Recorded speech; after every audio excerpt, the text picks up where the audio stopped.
اعوذ باللہ من الشیطان الرجیم، بسم اللہ الرحمن الرحیم۔ ود کثیر من اہل الکتاب لو یردونکم من بعد ایمانکم کفارا حسدا من عند انفسهم من بعد ما تبین لهم الحق فاعفوا واصفحوا حتى یأتی اللہ بامرہ ان اللہ علی کل شیء قدیر واقیموا الصلاة وآتوا الزکاة وما تقدموا لانفسکم من خیر تجدوه عند اللہ ان اللہ بما تعملون بصیر۔ وقالوا لن يدخل الجنة الا من كان هودا او نصارى تلك امانيهم قل هاتوا برهانكم ان كنتم صادقين۔ آیت نمبر 111۔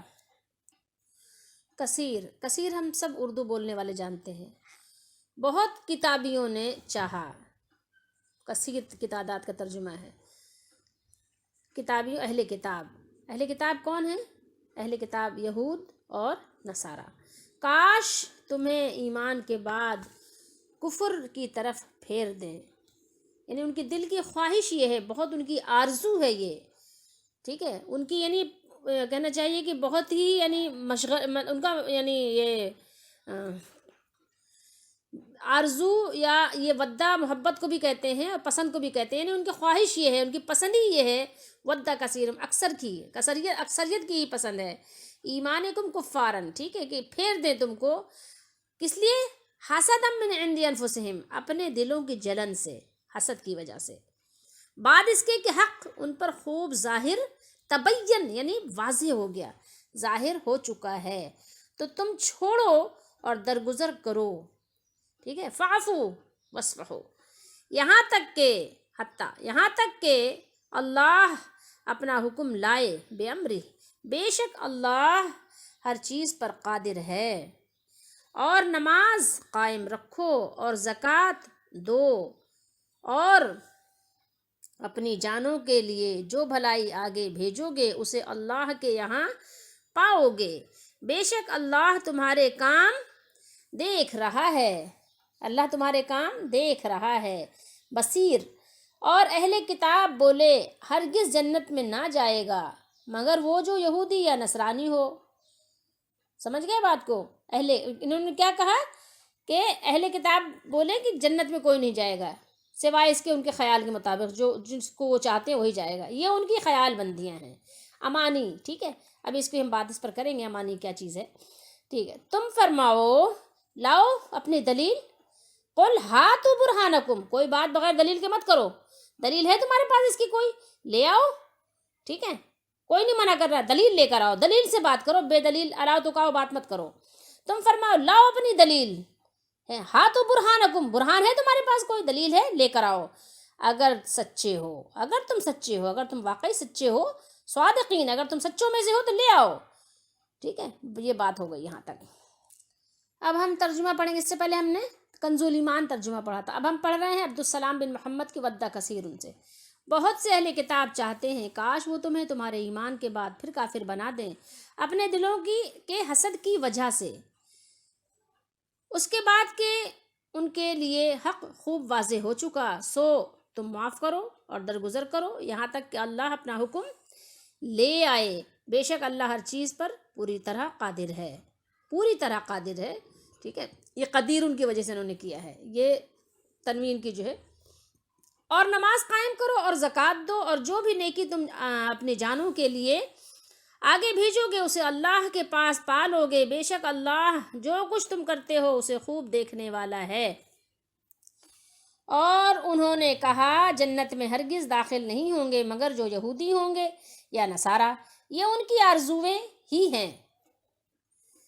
کہہ دو لاؤ اپنی دلیل، اگر تم سچے ہو تو دلیل لے کر آؤ۔ اب ہم ترجمہ پڑھنے لگے ہیں تفہیم القرآن کا۔ اہل کتاب میں سے اکثر لوگ یہ چاہتے ہیں کہ کسی طرح تمہیں ایمان سے پھیر کر پھر کفر کی طرف پلٹا لے جائیں، ٹھیک ہے، یعنی پھر کفر میں واپس کر لیں۔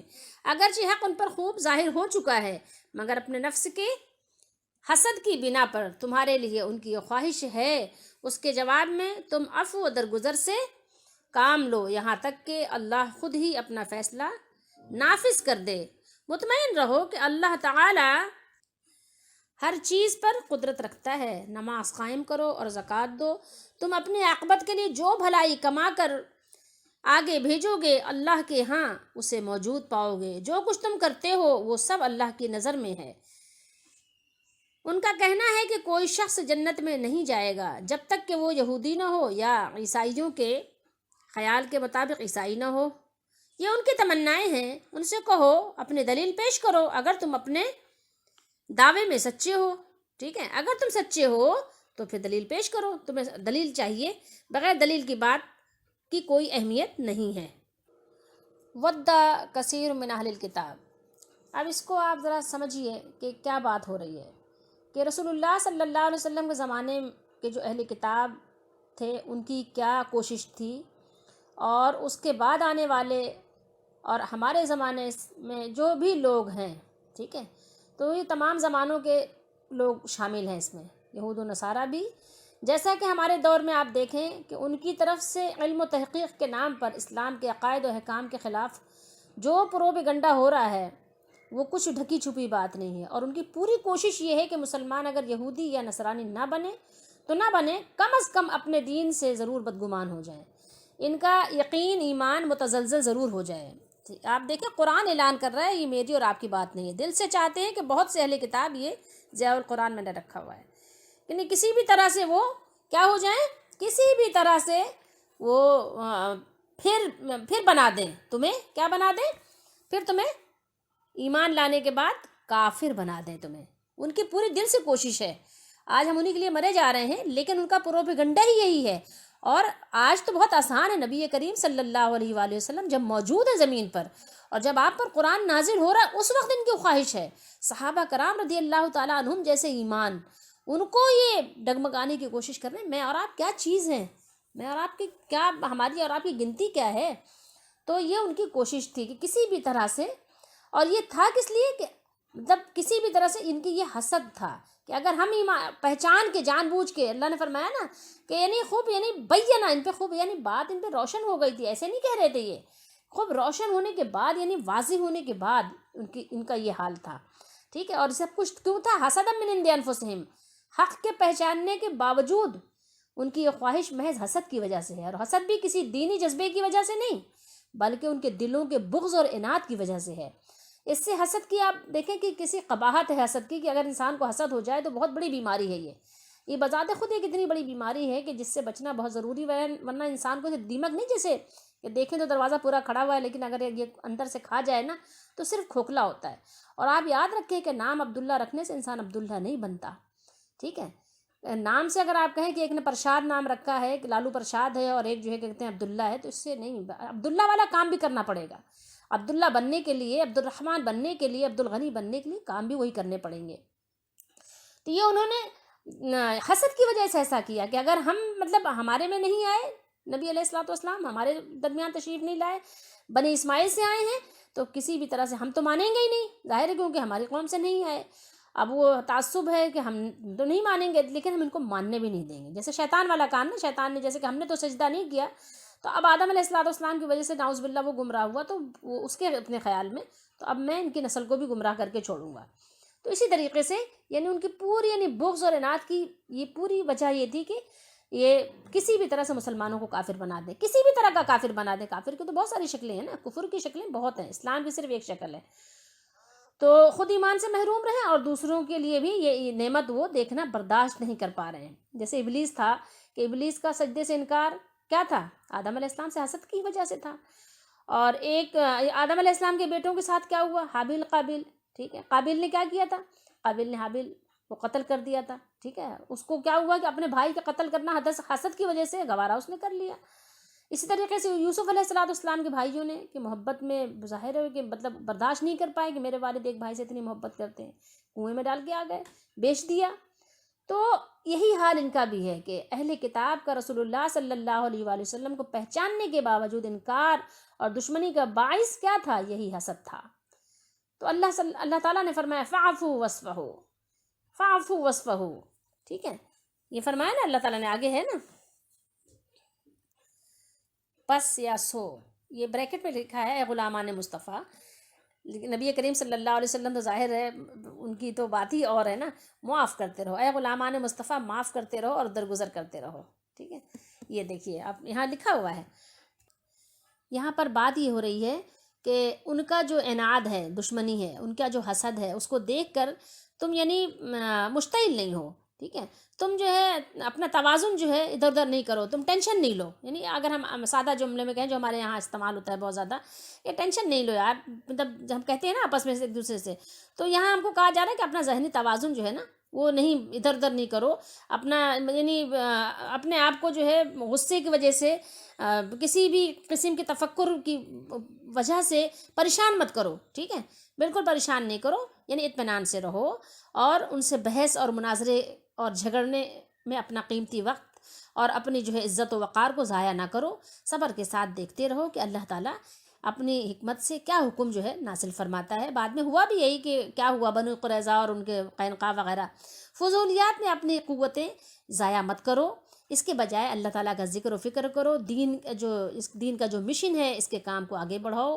اس میں اپنے وقت کو یعنی کارآمد بناؤ، اور وہ کام آنے والی چیز ہے، اور یہ تو جو فضول میں وقت ضائع ہوگا تو یہ فضول ہی ہے، فضول وقت تو ظاہر بیکار ہو جاتا ہے، ضائع ہو جاتا ہے، اس میں اپنے وقت کو ضائع مت کرو، اللہ کی یاد میں، اللہ تعالیٰ کے دین کے جو ہے اس کی توسیع میں اپنے وقت کو لگاؤ، یہ تمہارے دنیا اور آخرت میں کام آنے والی چیز ہے، دنیا میں بھی تمہاری عزت ہوگی، تمہارے بچے بھی، تمہاری آنے والی نسلیں بھی سکون کا سانس لیں گی اور تمہارے مشن کو آگے بڑھائیں گی، اور تمہارے لیے بھی کامیابی کا ضامن ہے، اور اس کے علاوہ آخرت میں بھی تمہارے بہت کام آنے والی چیز ہے، یہ اللہ کی رضا جوئی حاصل ہوگی انشاءاللہ۔ اب بات آگے یہاں کیا ہو رہی ہے کہ یہاں تک کہ بھیج دے اللہ تعالیٰ ان کے بارے میں اپنا حکم، ٹھیک ہے، اللہ تعالیٰ کا حکم کیا آ جائے؟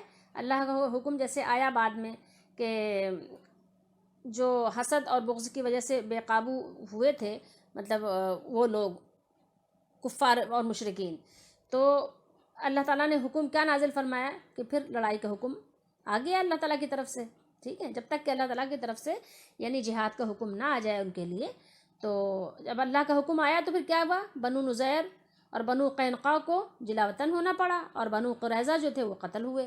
تو جب تک اللہ کا حکم نہ آئے تو تم اپنا یعنی صبر و شکر سے وقت اپنا گزارو، اور اس میں تو کوئی شک کی بات ہے ہی نہیں، ہے تو بلا شک و شبہ بالکل حق ہے کہ اللہ تعالیٰ ہر چیز پر پوری طرح قدرت رکھنے والا ہے، قدیر، پوری طرح یعنی قادر مطلق ہے وہ۔ اور پھر آگے فرمایا کہ نماز قائم کرو اور زکوٰۃ ادا کرو، ٹھیک ہے، یہ حکم بار بار جگہ جگہ اللہ تعالیٰ نے دیا ہے، اور تم جو کچھ بھی نیکی آگے بھیجو گے اس کو اپنے لیے کیا کرو گے، تو اس کا تم بہترین سے بہترین ثمر اور صلہ اس کا پاؤ گے اللہ تعالیٰ کے ہاں، اس میں کوئی شک و شبے کی گنجائش نہ رکھو، ڈھلم الیقین مت بنو، اس کا ثمر تمہیں ضرور ملے گا۔ اور یہ بھی مت بھولنا کہ اللہ تعالیٰ نعوذ باللہ استغفر اللہ غافل ہے، اللہ تعالیٰ جو کچھ تم کر رہے ہو اس سے خوب واقف ہے، اس کے نظروں میں سب کچھ ہے، وہ سب ہر بات سے آگاہ ہے، تو وہ سب کچھ دیکھ رہا ہے، یہ یقین رہے تمہیں۔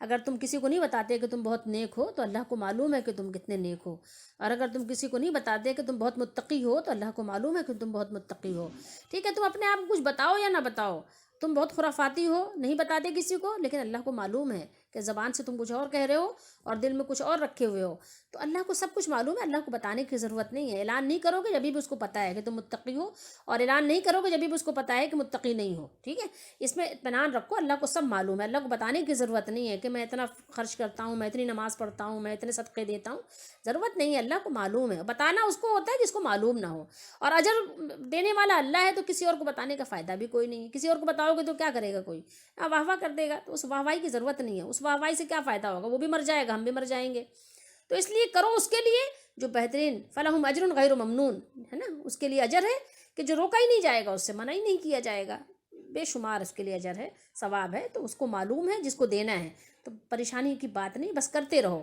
ایک تسلسل کے ساتھ اور یقین کے ساتھ، احتساب کے ساتھ، محبت کے ساتھ، شوق کے ساتھ، دوزخ سے پناہ کے ساتھ کہ دوزخ سے بچ جائیں، جنت کی آرزو کے ساتھ، اللہ کی رضا جوئی کے ساتھ، اور نیک عمل میں منہمک رہو، ٹھیک ہے. اور کون سا عمل؟ جو قرآن و سنت کے مطابق ہو، اپنی مرضی سے نہیں.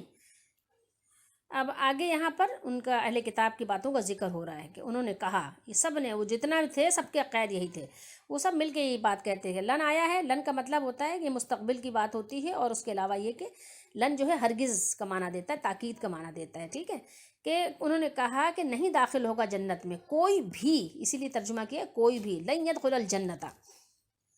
اس کے آگے فرمایا ہے کہ کون داخل نہیں ہوگا؟ الا من کان ہودن، ٹھیک ہے. یہودی داخل نہیں ہوگا، یہودی اور مگر کوئی داخل نہیں ہوگا الا مگر جو یہودی ہو، ٹھیک ہے. تو یہودی کے علاوہ جنت میں، یہودیوں کا یہ خیال تھا کہ جنت میں کوئی داخل نہیں ہوگا، اور نصارہ کا یہ خیال تھا کہ جنت میں کوئی داخل نہیں ہوگا مگر صرف نصارہ داخل ہوں گے. تو یہ ان کی بات کا رد کیا جا رہا ہے. اور یہ کہتے تو تھے وہ مطلب اپنے دل کی خواہش سے یہ بات، ٹھیک ہے. یہ کوئی انہوں نے دلیل کے ساتھ یہ بات نہیں کہی تھی، بات تو ان کے دل کی خواہش تھی محض، یعنی خواہش محض تھی ان کی، ٹھیک ہے.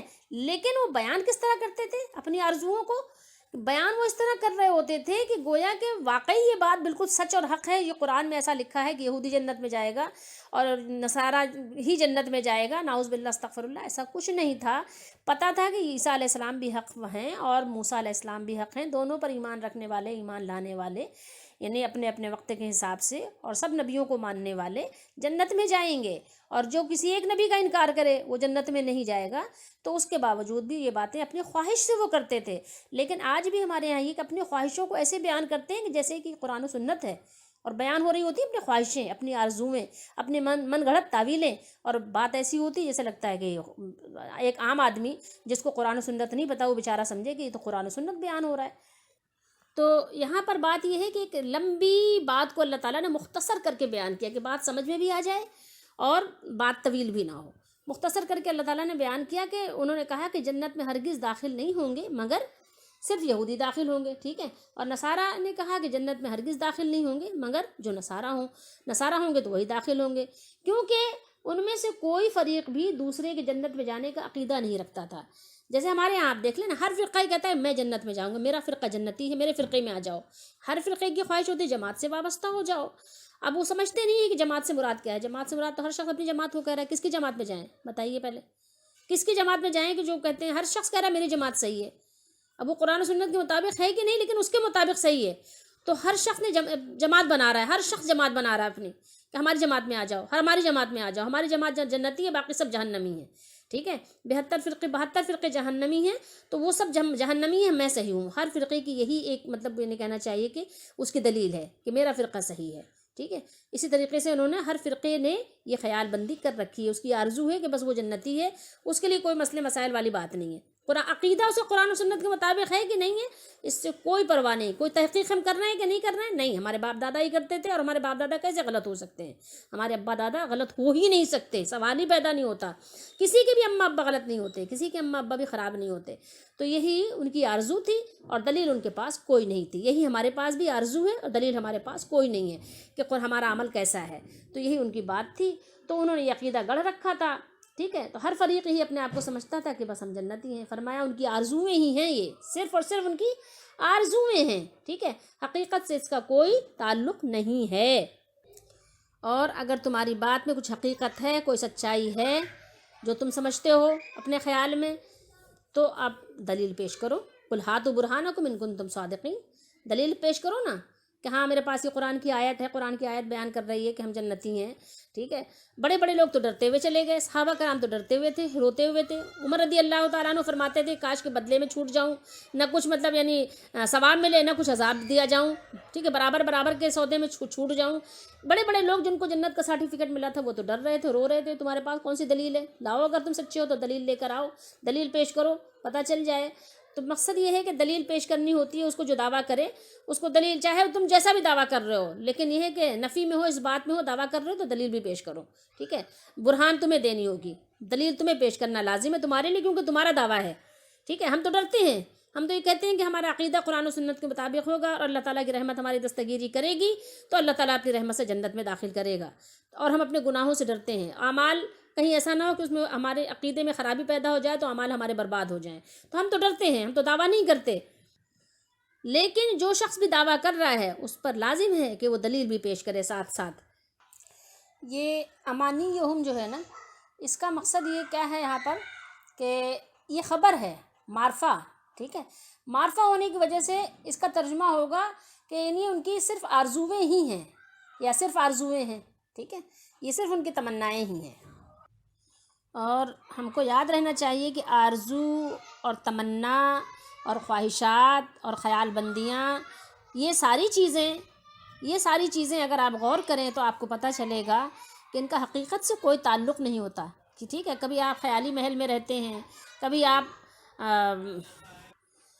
کبھی آپ خواہشوں کے محل میں رہتے ہیں, کبھی آپ خوابوں کی دنیا میں رہتے ہیں, تو اس کا حقیقت سے کیا تعلق ہے؟ کچھ بھی تعلق نہیں ہے. خیال سے جب باہر آتے ہیں تو بھی اسی جگہ ہوتے ہیں, اور خواب سے جب باہر آتے ہیں تو اسی جگہ پر ہوتے ہیں.